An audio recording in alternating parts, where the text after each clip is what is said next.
Picture this. The year is 1983. American Motors Corporation just hit the nail right on the head with their all-new 1984 Jeep Cherokee XJ model. This Jeep truly was all new from the ground up since the introduction of the 1963 Wagoneer SJ model. Smaller, better on gas, 1,000 pounds less, and easy to work on. The Cherokee XJ was the first American off-road vehicle to be built with a fully integrated body and frame design, or aka unibody. The Cherokee XJ was a home run for Jeep. Wasting no time at all, AMC got to work on what was supposed to replace the Cherokee XJ model, the Grand Cherokee. Dubbed the ZJ, the new and upcoming Grand Cherokee was supposed to be a larger, mid-sized successor to the smaller and compact Cherokee XJ model. In 1987, Chrysler had purchased AMC for $1.5 billion. Chrysler CEO Lee Iacocca had his eyes set on the prize, which was Jeep, and he had some really big plans for the brand. The Grand Cherokee ZJ project was continued. In 1989, Chrysler created and pulled off the wraps of an all-new concept vehicle, the Jeep Concept 1. The Concept 1 was most noted for its unibody architecture and a more modern, sophisticated design.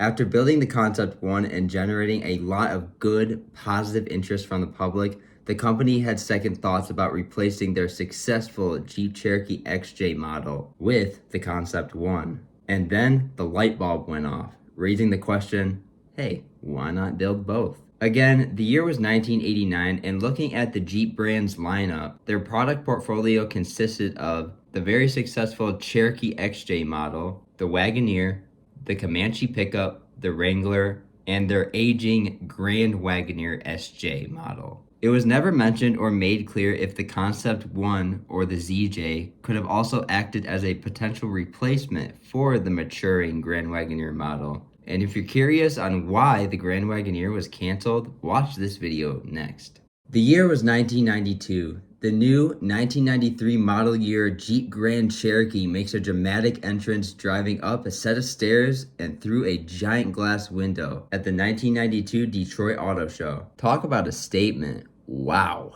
Before Chrysler launched their all-new Jeep Grand Cherokee model, executives at the company had doubts that their Jeep dealer network would not be able to sell all of the vehicles that their new factory could build.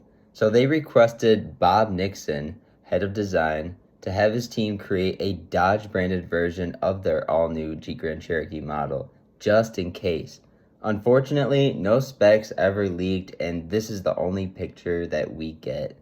This prototype set the stage of what the future of the Dodge brand could become. Later, the brand's first production SUV rolling off the assembly line in December of 1997 as a 98 model year vehicle wearing the Durango nameplate. The Durango was based off the Dodge Dakota midsize pickup featuring a body-on-frame construction, unlike the Jeep Grand Cherokee that was a unibody design. Before we get too far off track here, let's take a quick look at Dodge's lineup in 1993. Get ready, their portfolio is huge.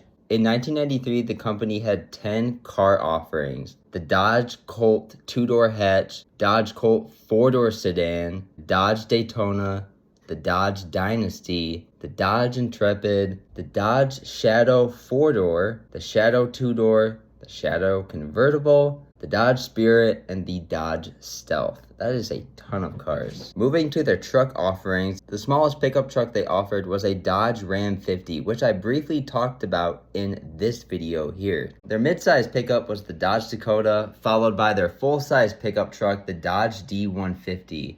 Moving on to the three van offerings they had, the Dodge B-Series Wagon, which was their Ram van for commercial and passenger use, the Dodge Caravan, and the Dodge Ram Charger. Moving on to their final category, their sports car or supercar, the Dodge Viper. So if they would have put this Dodge Jeep Grand Cherokee in their lineup, it would have fit perfectly. I don't understand why they didn't do it.